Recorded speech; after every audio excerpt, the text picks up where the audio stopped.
Hi friend, नमस्कार. तर चला, माझ्या नवीन एका रेसिपीमध्ये तुमचे खूप सारे स्वागत आहे. तर चला, आज आपण बनवणार आहे खस्ता अशी छानपैकी रव्याची समोसा टाईप बनवणार आहे. पण याच्यात तिखट मीठ सर्व टाकणार आहे आपण. तुम्ही बघू शकता एवढे छान आहे ना हे. 1 वाटी रवा घेतलेला आहे मी आणि याच्यामध्ये एक चम्मच हातावर कर्श करून मी ओवा टाकत आहे. ह्यावरती घेतलेले आहे कोथिंबीर टाकायला, बारीक कापून घेतलेली आहे मी कोथिंबीर. आता हे घेतलेले आहे पांढरे तीळ आणि चवीनुसार आपल्याला घ्यायचे मीठ टाकून. यामध्ये तुम्ही बघू शकता चवीनुसार आपण यामध्ये मीठ टाकून घेतलेलं आहे.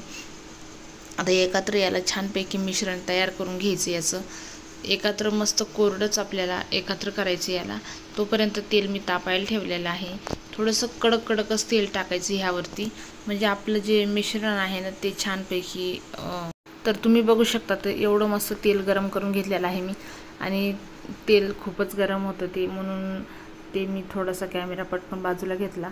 तर तुम्ही बघू शकता तर मस्तपैकी आपल्याला हे एकत्र करून घेतलेलं आहे मी.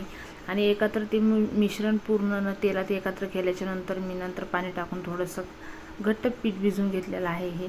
तर हे पीठ असं मस्त होईल आता, कारण की ते रव्याचं आहे, त्यामध्ये मी तिखट टाकून घेतलेलं आहे. तर तुम्ही हिरवी मिरची ॲड करायची असेल तुम्ही हिरवी मिरची ॲड करू शकता. तर मी लाल तिखट टाकलेलं आहे यामध्ये, लाल मिरची पावडर. आणि बघा तुम्ही एवढं मस्त 10-15 मिनटं याला भिजायला ठेवलं होतं. भिजल्याच्या नंतर याचे 2 गोळे करून घ्यायचे आपल्याला. 2 गोळे केल्याच्या नंतर याला आपल्याला लाटून घ्यायचं. तुम्हाला तर माहिती आहे की आपण याला लाटायचं म्हटल्यावर खूप सारं टेन्शन आहे, कारण की हे रव्याचं असल्यामुळं. तर मी हे तर इकडं प्लेटामध्ये मैदा घेतला होता आणि आता कोळपाटावर याला थोडासा हात मारून घेते. एका उंड्याला एक हात मारून घ्यायचा आपल्याला ज्यावेळेस बनवायचं त्यावेळेस. तर तुम्ही बघू शकता कोळपाट बेलनं मी घेतलेला आहे. आता आपल्याला याची तयारी करून घ्यायची. याची मी छानपैकी गोलवडी करून घेतलेली आहे, जशी की आपण भाकरीला बनवतो आणि पोळीला बनवतो तशीपैकी मैद्यात बुडून घेतलेली आहे मी. याचे काठं खूप फाटत आहेत, कारण हे रव्याचे असल्यामुळं. आणि हे खूप खुसखुशीत आणि खमंग होतात. तर माझी दाढ दुखत होती खूप, म्हणून मी रेसिपी टाकणार नव्हते, पण आज मी रेसिपी टाकू लागले. तर चला, आज थोडं बरं वाटतंय दाढीला, म्हणून आज मी रेसिपी टाकते.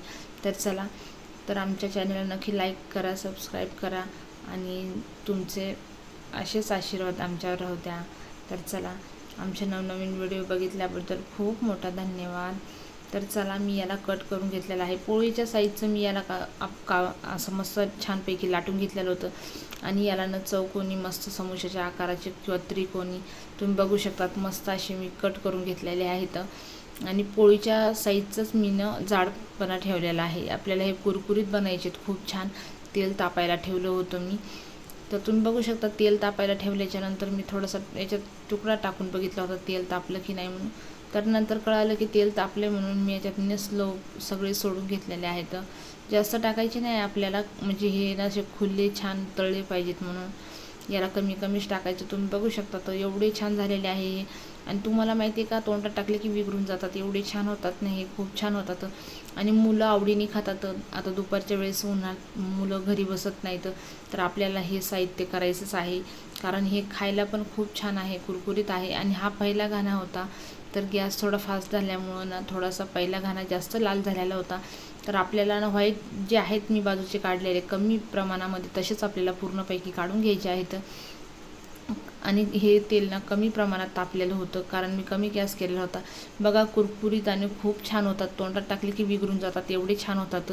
तर तुम्ही नक्कीच हे ट्राय करून बघा, मुलांना खूप आवडतील. तर मुलं बाहेर जायचं पण आज दररोज कॅन्सल करते की नाही, आज आम्ही घरीच राहणार आहे, आज आपण काहीतरी बनवणार आहे. चला, तर परत भेटूया काहीतरी नवीन घेऊन. तोपर्यंत